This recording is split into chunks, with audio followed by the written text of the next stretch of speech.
जुलै 2023 या महिन्यात झालेल्या अतिमुसळधार पावसामुळे भरतनगर, उल्हासनगरच्या या ठिकाणी बाजूला असलेल्या नदीला मोठा पूर आला अन नदी किनारी असलेल्या वस्तीमध्ये घराघरात पावसाचे पाणी घुसले आणि घरातील बहुतेक वस्तूंचे नुकसान झाले।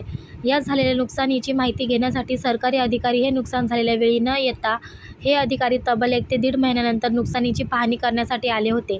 अधिकाऱ्यांनी जी पाहणी केली आणि त्या पाहणीमध्ये ज्या नागरिकांची यादी बनवलेली त्या यादीमध्ये त्या नागरिकांचे खरंच नुकसान झाले आहे त्याचे नाव आले नसून ज्याचे नुकसान झाले नाही अशा लोकांचे नाव आले असल्यामुळे ज्या नागरिकांचे नुकसान झाले आहे त्यांच्या मदतीसाठी निवेदिता जाधव यांनी पुढाकार घेतला आणि नुकसान झालेल्या नागरिकांना नुकसान भरपाई मिळवून देण्याचे आश्वासन दिले।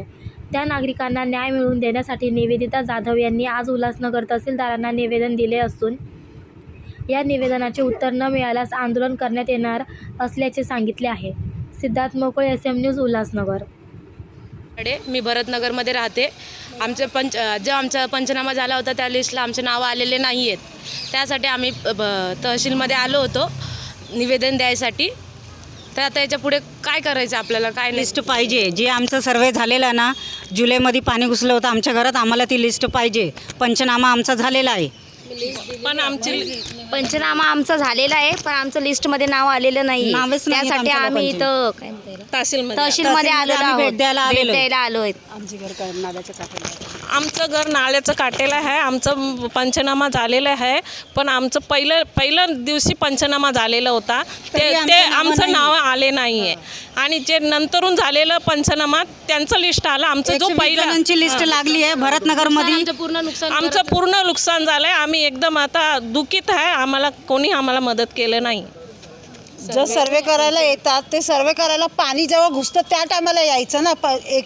एक महिन्यानी 2 महिन्यानी आलं, 2 महिन्यानंतर आम्ही तो पसारा तसंच ठेवायचा, ती भांडी कुंडी घासायची नाही, ते घरबीर धुवायचं नाही। मग आम्ही कोणाच्या घरी राहायचं? दुसऱ्यांच्या कोणाच्या घरी राहून आम्हाला काय रोजचं जेवायला देणार काय? 1 दिवस देणार, 2 दिवस देणार? नगरसेवक जे येणार ते मदत करणार 1-2 दिवस, रोज येऊन कोण आम्हाला देणार नाही। तर आम्हाला घर साफसफाई करून आम्हाला आमच्याच घरी शिजवावं लागणारच ना।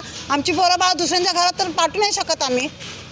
आमच्या पोरांचं पण किती नुकसान झालेलं आहे, त्यांच्या बॅगी, पुस्तकं, सगळं म्हणजे सगळं द्यायचं। आणि आमचे लेकरं आम्ही असे सोडणार का? 2-2 महिने, अडीच महिने, एवढ्या वेळानंतर तुम्ही 1.5 महिने झाल्यानंतर तुम्ही लोक पंचनामे करायला येतात, त्यावर आम्ही काय करायचं?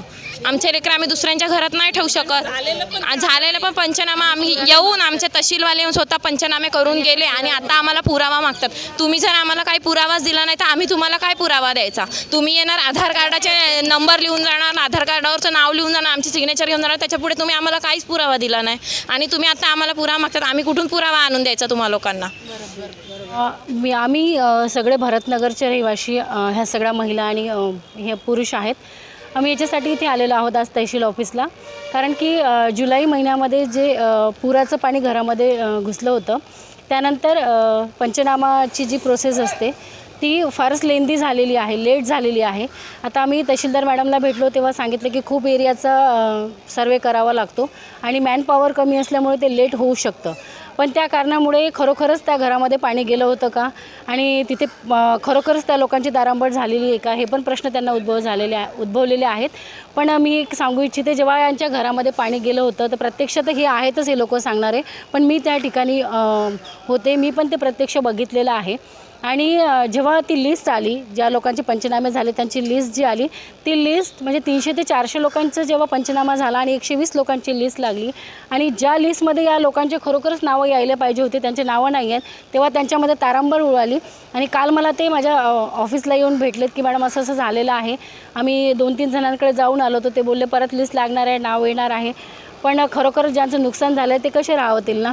त्यामुळे त्यांची पूर्ण लिस्ट बनवली आणि आज आम्ही ठरवलं की आपण तहसील ऑफिसला येऊ। आता तहसीलदार मॅडम नवीनच आलेले आहेत, 8 ते 10 दिवस झालेत त्यांना, पण त्यांना आम्ही लेटर दिलेलं आहे। त्या लेटरवरती रीतसर आम्ही संदर्भ पण दिलेला आहे की यावेळेस पावसाचं पाणी घरात गेल्यामुळे लोकांचे नुकसान झालेलं आहे, ज्यांचे नुकसान झालेले त्यांना भरपाई मिळालेली नाही आहे, रॅदर त्यांचं नावच त्या लिस्टमध्ये आलेलं नाही आहे। या सगळ्या गोष्टी घेऊन आम्ही आज गेलो होतो। मॅडमचा छान रिस्पॉन्स होता। प्रश्न हाच एक होता की खरोखरच हे लोक जेन्युइन आहेत का?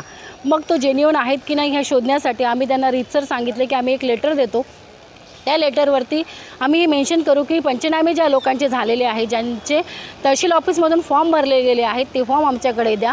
आम्ही ते व्हेरीफाय करू आणि खरोखरच किती लोकांचे फॉर्म भरले गेलेत आणि किती लोकांना ते बेनिफिशियरी आहेत हे सगळं डिक्लेअर होईल. सोपं आहे, ते करता येईल. आम्ही तसं लेटर पण देऊ आणि पुढची वाटचाल पण करू. पण खरोखरच जे झालं पाहिजे, कारण या महिला ज्या सगळ्या आलेल्या आहेत यांच्या घरामध्ये पाणी होतं.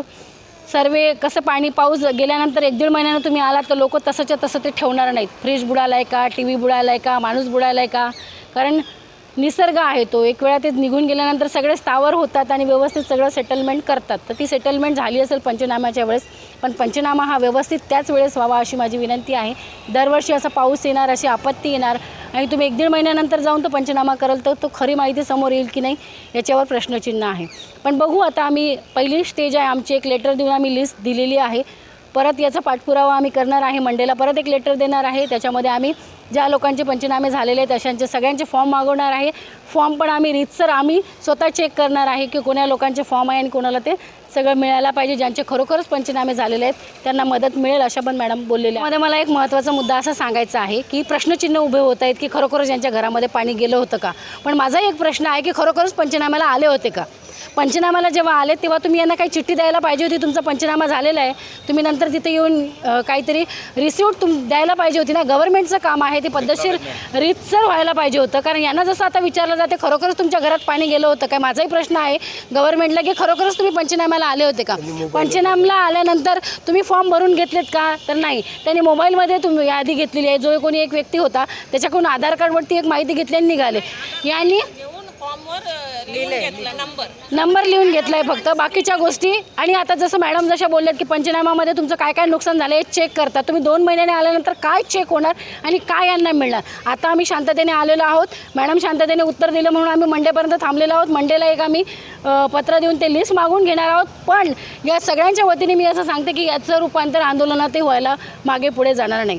मॅडमने जी शंका व्यक्त केली मी या 550ला दिलं तर अजून येतील, तर एवढेही लाचार लोक झालेले नाही आहेत. ज्यांच्या घरात खरोखरच पाणी गेलेलं आहे तेच लोक येतील. आणि ज्या आज इथे आल्यात लहान मुलांना घेऊन कामं धंदे टाकून, त्या काय अशा कोणाच्या मागे म्हणजे आम्हाला भेटतंय म्हणून धावत आलेले नाही आहेत. त्यांचं खरोखर नुकसान झालं म्हणून ते आलेले आहेत. आणि ज्यांचं नुकसान नाही त्यांचंही लिस्टमध्ये नाव येतं, याच्यावर तर आम्ही बोलणार नाही. ते कसे पंचनामे केले का याच्यामध्येही राजकीय पाठबळ होतं की राजकीय दबाव होता, हा प्रश्न इथे उभा होतो. याच प्रश्नाला घेऊन मी इथे थांबते. पण याचं आंदोलनात रूपांतर होईल नक्की.